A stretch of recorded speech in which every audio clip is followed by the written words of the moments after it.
chers frères, chères sœurs, pèlerins de l'espérance, nous voici pour notre 4e rencontre de catéchèse sur l'année jubilaire et le carême, organisée par l'association des Amis de la spiritualité montfortaine et de Monseigneur Polimont en collaboration avec la paroisse Saint-Louis Roi de France.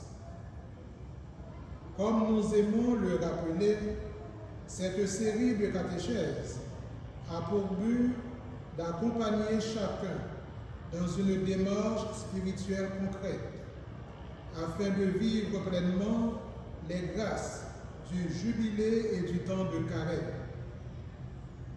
Elle nous invite à emprunter un véritable chemin de réconciliation, de renouveau et de grâce.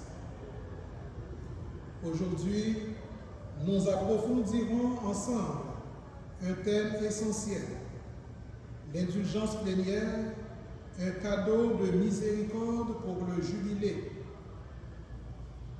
Pour mieux en saisir la portée, nous structurerons notre réflexion en 3 étapes. Première étape, l'indulgence plénière, un chemin de grâce, de purification et de réconciliation. Deuxième étape, le jubilé, un temps privilégié pour recevoir l'indulgence.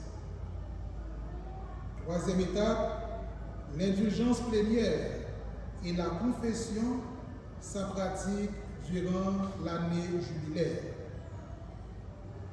Chers frères, chères sœurs, que notre 4e rencontre nous aide à mieux comprendre et à accueillir avec foi le don extraordinaire de la miséricorde divine durant le temps de carême et l'année jubilaire. L'indulgence plénière, dans la tradition catholique, représente un don extraordinaire de la miséricorde divine, permettant la rémission totale des peines temporelles dues au péché déjà pardonné.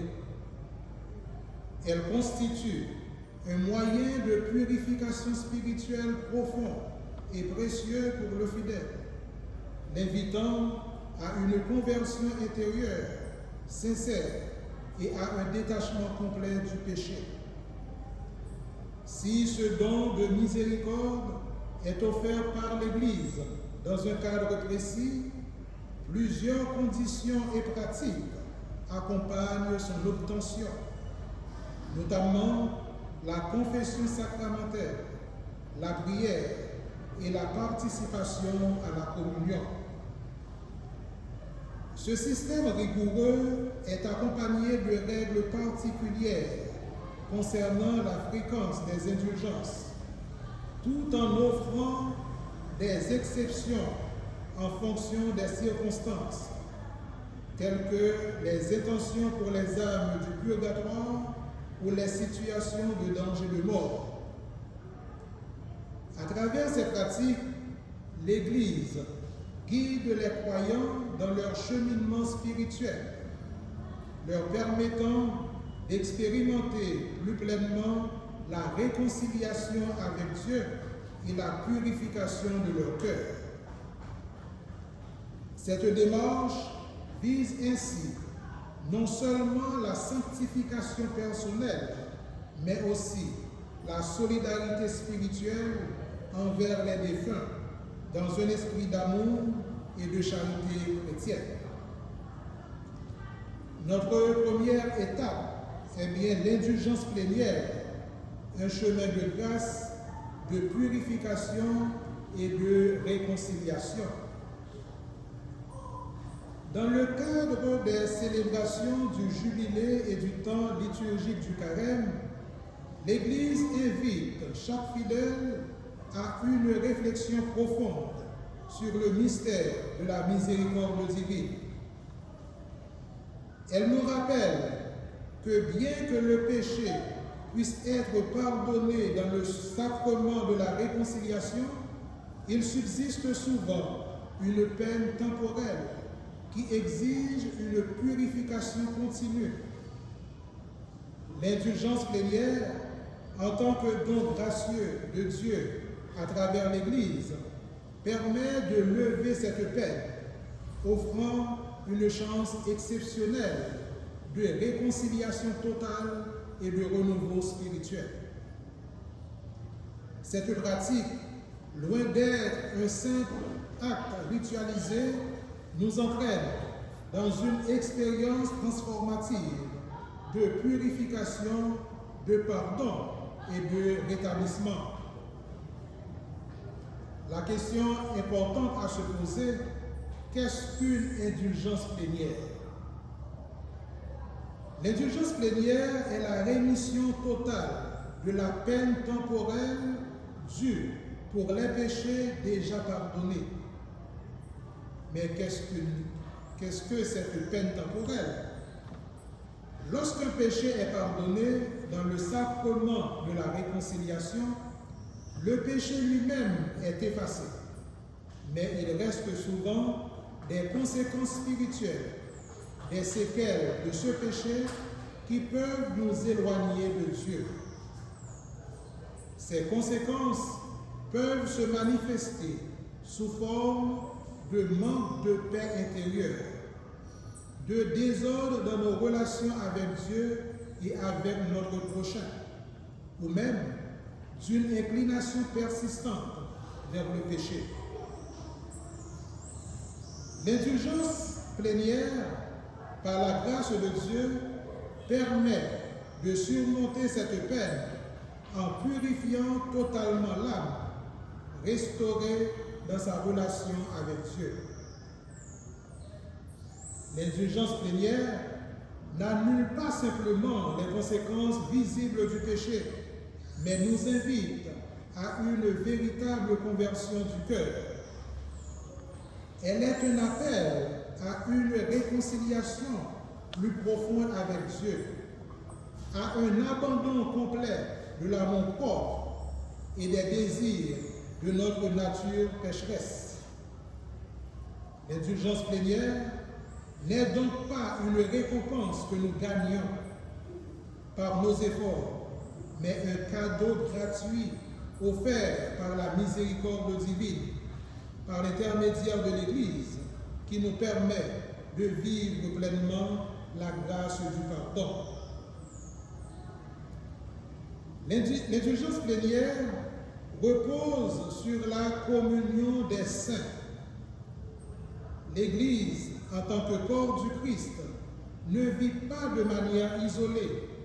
Ses membres sont unis, non seulement par la foi, mais aussi par un lien spirituel indissoluble qui dépasse le temps et l'espace.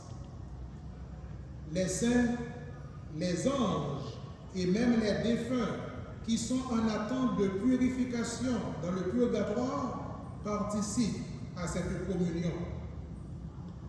Leur intercession unie à celle de la Vierge Marie et de Jésus-Christ devient pour nous une source de force et de consolation.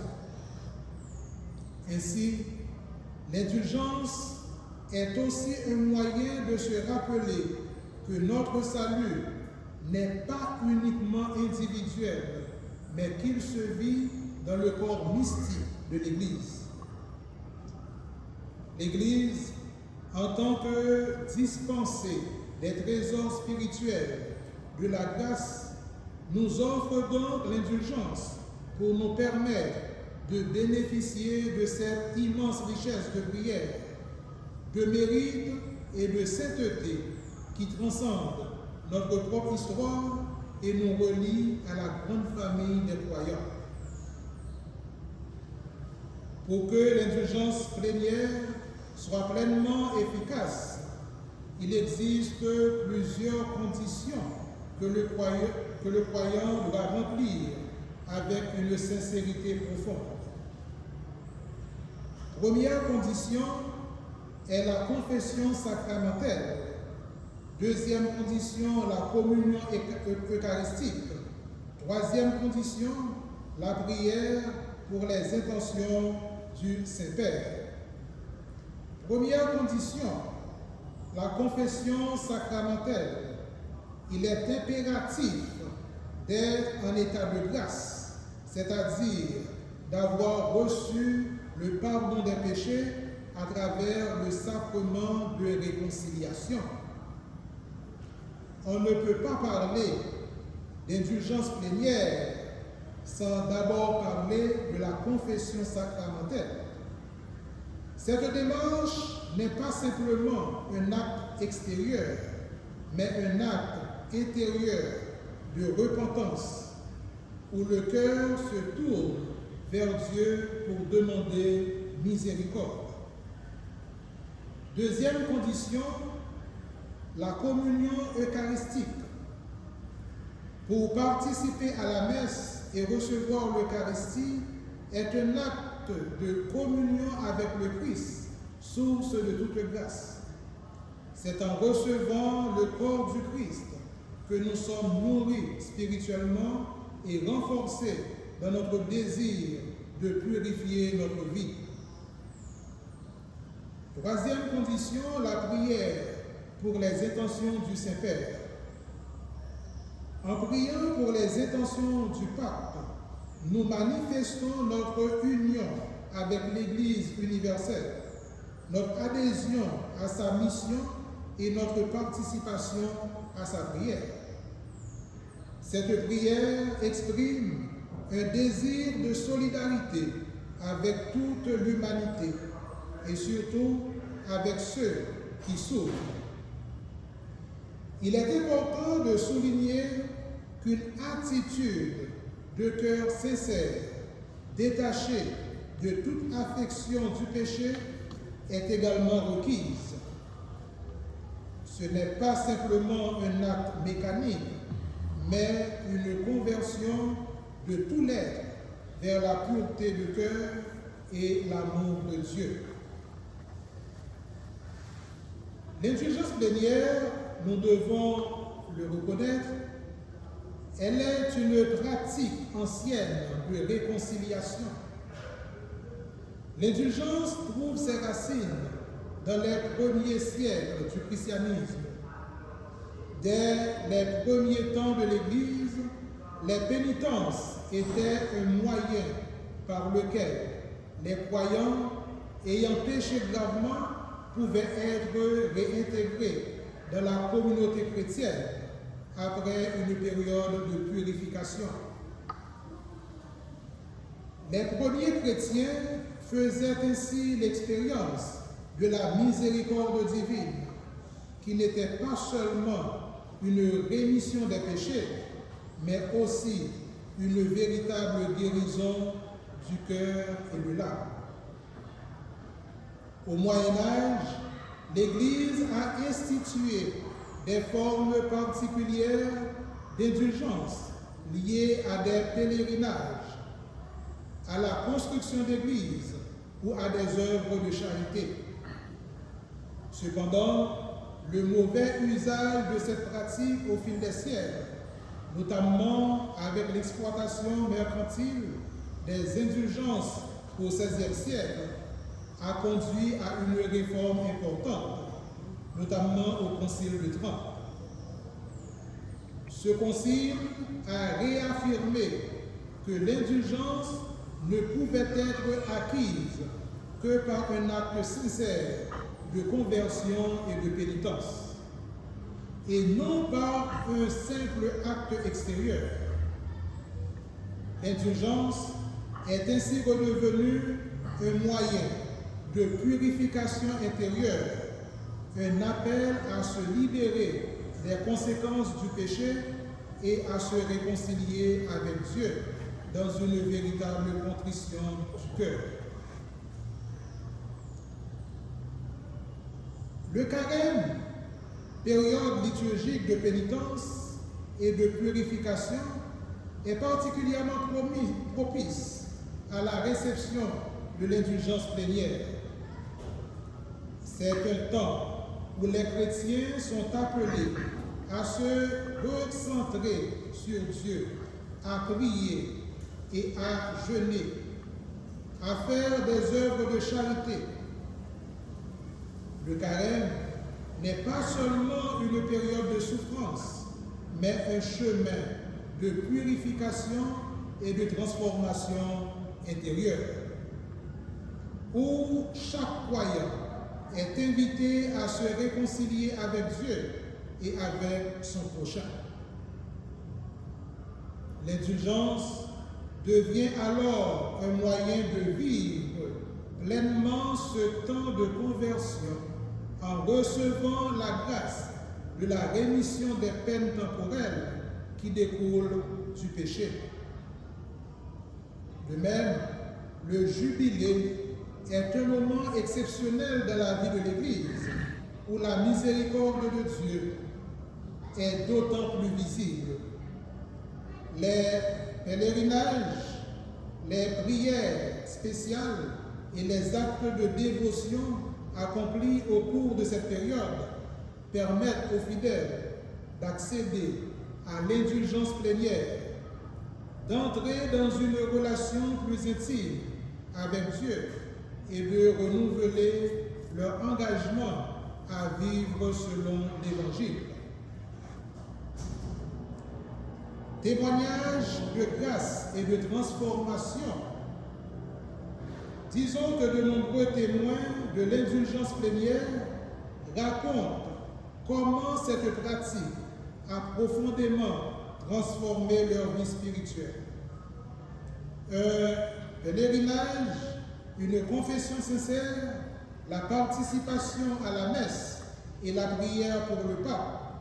Ces actes simples deviennent des vecteurs de réconciliation et de paix intérieure. Ces témoignages rappellent que l'indulgence n'est pas seulement une grâce qui efface les conséquences des péchés, mais une véritable rencontre avec Dieu qui nous établit dans notre dignité d'enfants de Dieu et nous offre une nouvelle chance de vivre pleinement selon son amour. L'indulgence plénière, comme nous l'avions dit, est un appel à la purification et à la vie nouvelle. L'indulgence plénière est bien plus qu'une simple rémission des peines temporelles. Elle est un chemin de purification, un appel à la réconciliation complète avec Dieu et à un renouvellement profond de la vie spirituelle. Ce n'est pas un acte magique, l'indulgence plénière, mais une invitation à une conversion sincère et à un engagement renouvelé de la foi chrétienne. L'indulgence plénière nous rappelle que la miséricorde de Dieu est infinie et que par l'Église, nous avons accès à des moyens extraordinaires de guérison et de réconciliation. En vivant cette pratique, nous participons activement à l'œuvre de Dieu et à sa grâce de transformation intérieure. Maintenant, nous sommes arrivés à notre deuxième étape, le jubilé, temps privilégié pour recevoir l'indulgence. Le jubilé, inspiré de la tradition biblique, Lévitique chapitre 25, est une année de grâce marquée par la conversion et la réconciliation. Il représente un temps particulier où l'Église invite ses fidèles à se rapprocher de la miséricorde divine. Ce moment privilégié est symbolisé par l'ouverture des portes saintes dans les basiliques majeures et certaines églises désignées, donnant ainsi accès de manière symbolique et tangible à la miséricorde infinie de Dieu. L'indulgence plénière, offerte par l'Église pendant le jubilé, n'est pas seulement une libération des peines temporelles, dû au péché déjà pardonné, mais un appel profond à la conversion personnelle. Elle implique un engagement spirituel authentique qui doit aller au-delà de simple respect de règles extérieures.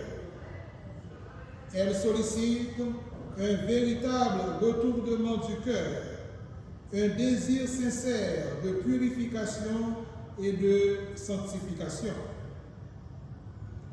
Ainsi, l'indulgence ne doit pas être perçue comme une dispense des efforts nécessaires à la conversion, non, mais plutôt comme un puissant encouragement à avancer sur le chemin de la sainteté.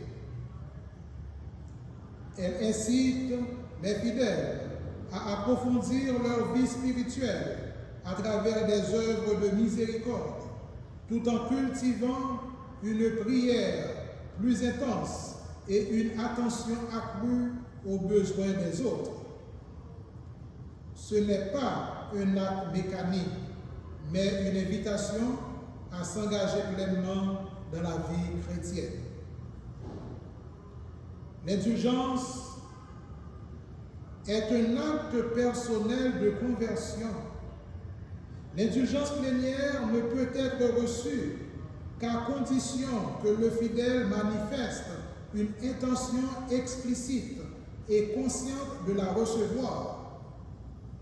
L'Église enseigne qu'il s'agisse d'une indulgence plénière ou partielle, la démarche pour en bénéficier doit être personnelle et volontaire.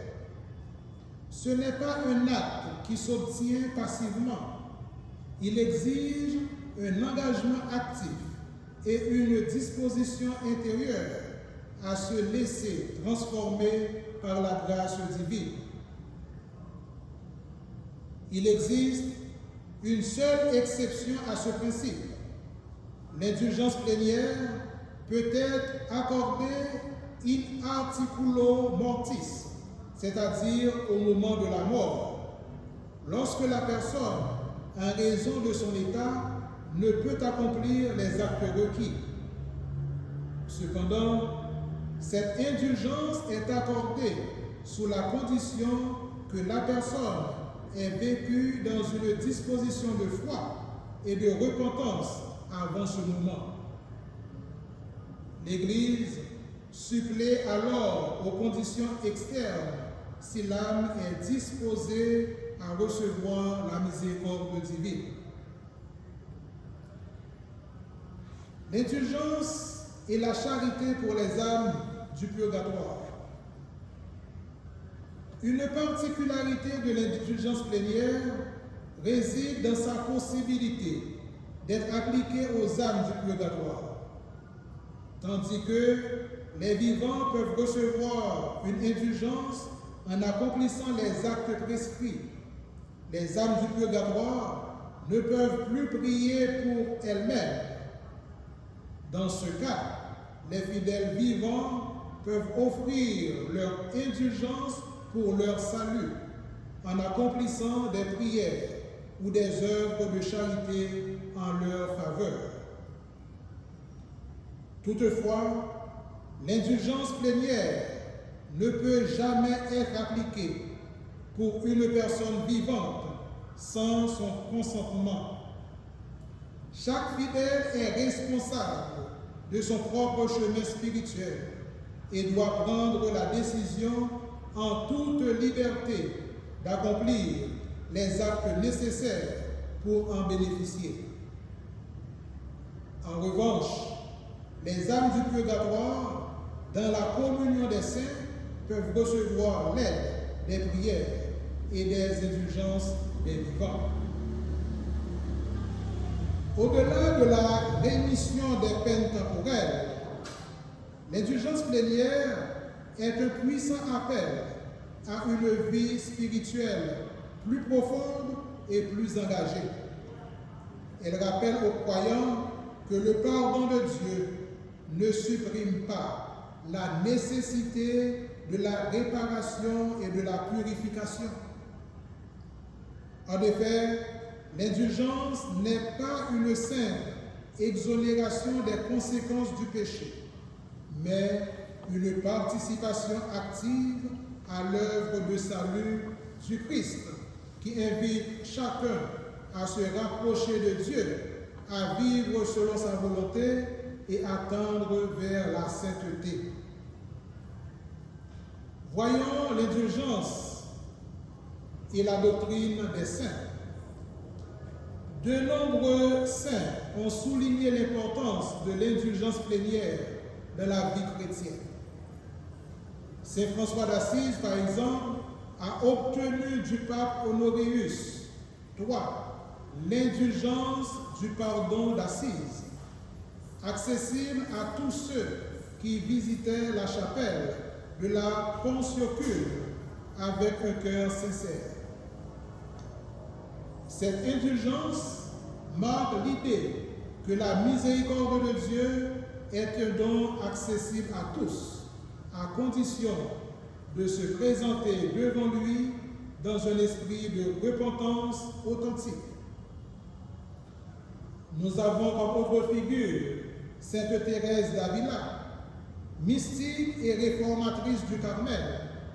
Elle voyait l'indulgence comme un moyen d'accélérer l'union de l'âme avec Dieu. Elle enseigne que la recherche de la sainteté implique la purification des âmes et l'indulgence joue un rôle clé dans ce processus. Saint Jean-Marie Vianney, quant à lui, insistait sur l'importance de la confession fréquente et de l'absence totale d'attachement au péché pour que l'indulgence soit pleinement efficace. Comme autre figure, nous avons la figure de notre saint patron, Saint Louis-Marie Grignon de Montfort. Saint Louis-Marie Grignon de Montfort, apôtre de la consécration totale à Jésus par Marie, mettait en avance l'importance de cette dévotion pour accéder à la sainteté et aux grâces offertes par Dieu. Il enseignait que la Vierge Marie, par son rôle unique dans le salut, était une médiatrice privilégiée des grâces, y compris des indulgences. Selon lui, la prière du rosaire et la dévotion au premier samedi du mois étaient des moyens efficaces pour obtenir des indulgences plénières et ainsi purifier l'âme. Disons que l'indulgence est un don divin. L'indulgence plénière, don particulier de la miséricorde divine, invite chaque chrétien à une démarche de purification et de conversion. Elle ne peut être reçue passivement, mais appelle à un engagement actif et libre. Chaque fidèle, en accomplissant les actes prescrits, participe à la grande œuvre de salut du Christ, tout en se purifiant des conséquences de ses péchés. Cette grâce est un appel constant à la sainteté, à la prière et à la charité, non seulement pour soi-même, mais aussi pour les âmes du purgatoire dans la communion des saints. Dans ce cadre, l'indulgence nous rappelle que loin d'être une simple dispense des peines dues au péché, elle constitue un puissant appel à vivre pleinement l'Évangile, à tendre vers la perfection chrétienne et à participer activement à l'œuvre salvifique du Christ. À présent, chers sœurs, chers frères, nous sommes arrivés à notre troisième étape, l'indulgence plénière et la confession, pratique durant l'année jubilaire. L'indulgence plénière est un don exceptionnel de la miséricorde divine qui permet la rémission totale des peines temporaires dues au péché déjà pardonné. Toutefois, pour en bénéficier pleinement, l'Église a établi des conditions précises. Il est donc légitime de se demander quelle est la fréquence recommandée de la confession, puisque la confession est la première condition requise pour recevoir l'indulgence plénière. Et quel lien existe entre la confession et l'obtention des indulgences? Disons qu'on ne peut recevoir qu'une indulgence plénière par jour. L'Église enseigne qu'un fidèle ne peut recevoir qu'une seule indulgence plénière par jour, même s'il accomplit plusieurs fois l'œuvre prescrite. Chaque indulgence implique un engagement profond de conversion et une disposition intérieure détachée du péché. Bien que la miséricorde de Dieu soit infinie, l'Église invite ses fidèles à recevoir ce don dans un esprit authentique et réfléchi, plutôt que de manière mécanique ou purement rituelle. Avec une confession, on peut recevoir plusieurs indulgences plénières.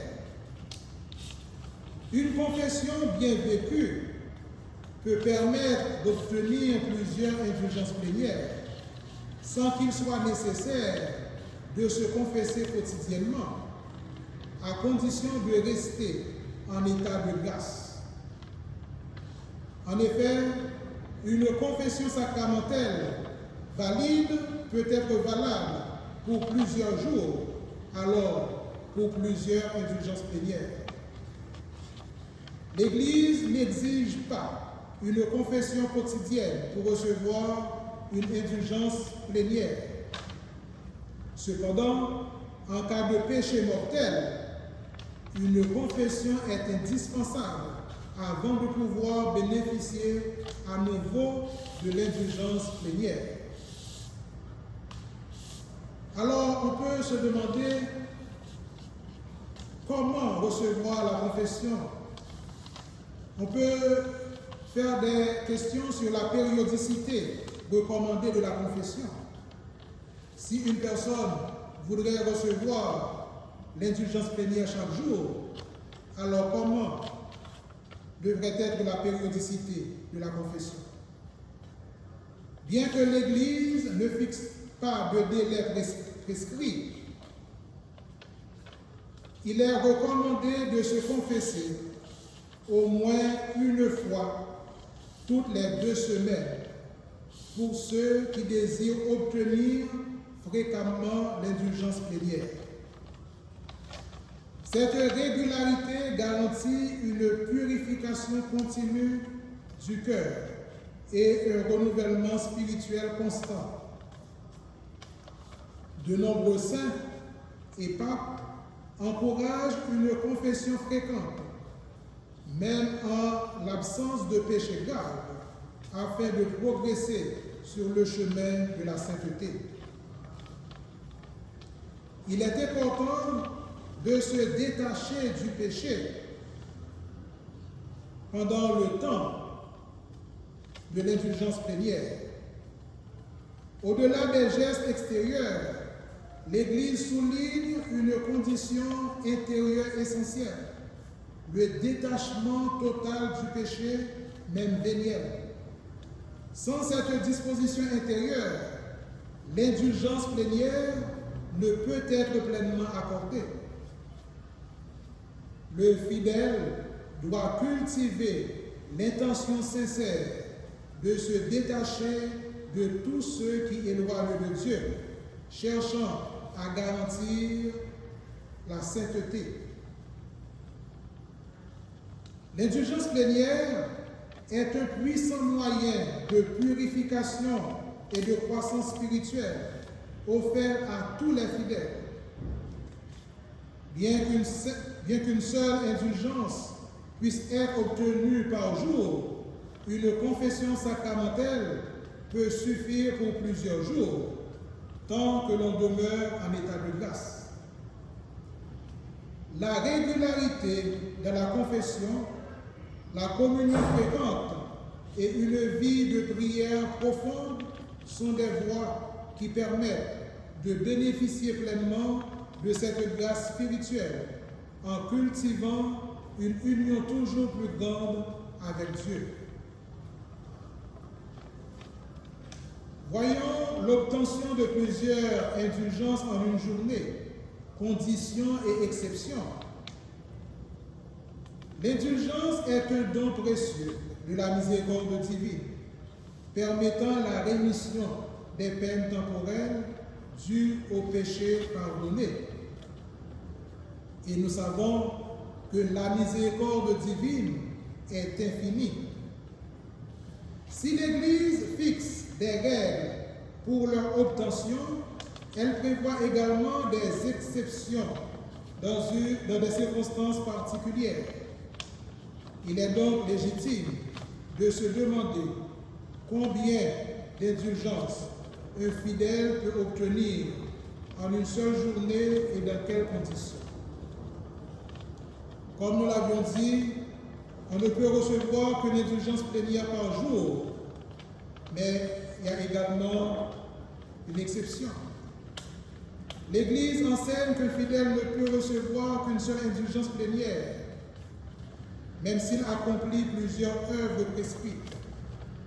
Cette règle est fondée sur la nature profonde de l'indulgence plénière, qui nécessite un engagement spirituel sincère et un renouvellement progressif de l'âme. Cependant, une exception existe. Il est possible de recevoir une deuxième indulgence plénière dans la même journée, si celle-ci est offerte pour une âme du purgatoire. Un fidèle peut donc recevoir une indulgence plénière pour lui-même, en accomplissant toutes les conditions requises: confession, communion, prière selon les intentions du pape, œuvres prescrites et détachement du péché. Un fidèle peut obtenir une deuxième indulgence plénière pour une âme défunte en répétant entièrement ces mêmes conditions. Ainsi, l'Église encourage la charité et la solidarité spirituelle envers les âmes du purgatoire, leur offrant un soulagement grâce aux prières et au mérite des fidèles sur terre. Il existe également l'indulgence plénière en cas de danger de mort, comme nous l'avions dit tantôt, et il s'agit d'une autre exception. C'est une exception importante. Elle concerne les fidèles en danger de mort. L'Église accorde une indulgence plénière spécialement appelée indulgence in articulo mortis, comme nous l'avions dit, au moment de la mort. Même si la personne a déjà obtenu une indulgence plénière plus tôt dans la journée, et les conditions sont les suivantes. Si possible, recevoir les sacrements, confession, communion, onction des malades. Si la confession n'est pas possible, l'Église accorde cette indulgence à condition que la personne ait vécu dans une disposition habituelle de foi et de conversion. L'usage du crucifix ou du chapelet est recommandé, mais non obligatoire. Donc, chères sœurs, chers frères, nous pouvons également demander de l'indulgence plénière pour les gens en danger de mort, pour nos proches qui sont morts. Si un prêtre est présent, il peut accorder l'indulgence plénière avec l'absolution et la bénédiction apostolique qui remettent toutes les peines temporelles dues au péché. Toutefois, si aucun prêtre ne peut être là, l'Église supplée aux conditions habituelles si le mourant a récité des prières régulièrement dans sa vie. Contrairement aux indulgences plénières, les indulgences partielles peuvent être obtenues plusieurs fois dans la même journée. Chaque prière, acte de charité ou geste prescrit peut ainsi contribuer à la purification spirituelle du fidèle ou être offert pour les âmes du purgatoire. L'Église, dans sa sagesse, encadre l'obtention des indulgences tout en offrant des occasions exceptionnelles d'en recevoir plusieurs dans une même journée. Bien qu'un fidèle ne puisse recevoir qu'une seule indulgence plénière quotidienne pour lui-même, il peut en obtenir une seconde pour une âme défunte. De même, en cas de danger de mort, une indulgence plénière spéciale peut lui être accordée. Enfin, les indulgences partielles restent illimitées, permettant une sanctification continue au fil des actes de foi et de charité. L'indulgence plénière, un cadeau de miséricorde pour le jubilé. C'est bien notre thème. C'est bien le thème de notre 4e catéchèse. Et nous aimerions conclure ainsi cette catéchèse, disant que l'indulgence plénière est un don précieux de la miséricorde divine, qui invite chaque fidèle à une purification intérieure et à un renouvellement spirituel profond, offert avec générosité par l'Église. Elle ne se limite pas à une simple pratique rituelle, mais elle appelle à une véritable conversion du cœur, marquée par le détachement du péché et l'engagement dans une vie de foi plus intense. Dans le cadre du jubilé, ce don prend une signification encore plus profonde. Il devient une occasion exceptionnelle de grâce où l'Église ouvre largement les portes de la miséricorde pour tous ceux qui désirent s'approcher de Dieu avec humilité et confiance. Ce temps privilégié permet aux fidèles non seulement de recevoir eux-mêmes cette indulgence, mais aussi d'exercer la charité spirituelle en l'offrant pour les âmes du purgatoire. Ainsi, à travers la confession régulière, la prière, la communion fréquente et les œuvres prescrites, l'indulgence plénière se révèle comme un puissant moyen de sanctification.